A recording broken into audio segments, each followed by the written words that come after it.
Ils ont créé les conditions pour que les trois pays de l'Est quittent la CEDEAO. Maintenant, qu'est-ce qui va se passer? C'était prévisible. De toutes les façons, les Français ne vont jamais laisser les trois pays-là prospérer. Donc si on reste là-dedans, c'est plus dangereux pour nous de rester. Parce qu'on va rester là-dedans. C'est eux qui gèrent la monnaie, c'est eux qui donnent des instructions à la Banque centrale. L'UEMOA, c'est la France qui l'a créé.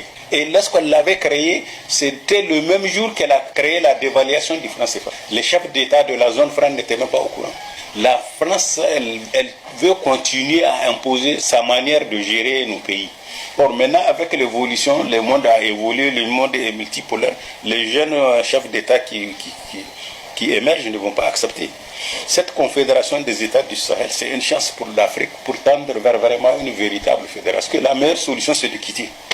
Quand on va quitter, compte tenu des ressources naturelles, des richesses que ces trois pays de l'Iptako-Gourma disposent, ils peuvent créer leur monnaie et tendre vers une coopération économique avec les pays des BRICS, puisque les pays des BRICS, eux, déjà ont créé une banque d'investissement. Avec l'or que le Niger a, l'or que le Burkina a, l'or que le Mali, on peut créer notre monnaie.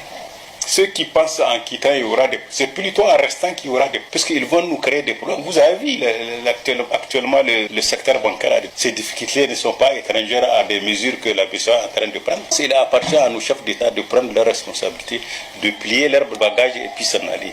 Le texte de l'UEMOA dit quand vous sortez, on vous donne 190 jours pour que la sortie soit effective. Ils n'ont qu'à se préparer pour écrire, dire qu'ils vont quitter. Avant qu'ils nous fassent des coups fourrés. Parce qu'Alassane est en train de faire des va-et-vient entre Paris et Abidjan, ce n'est pas pour rien, il y a quelque chose qu'il prépare. Au niveau de la CEDEAO, le problème c'est la France qui l'a créé. Que ce soit la Banque mondiale, le FMI ou bien l'Union européenne, tous ces pays-là, ils travaillent pour les intérêts des grandes puissances. C'est à nous de savoir jongler pour défendre nos intérêts.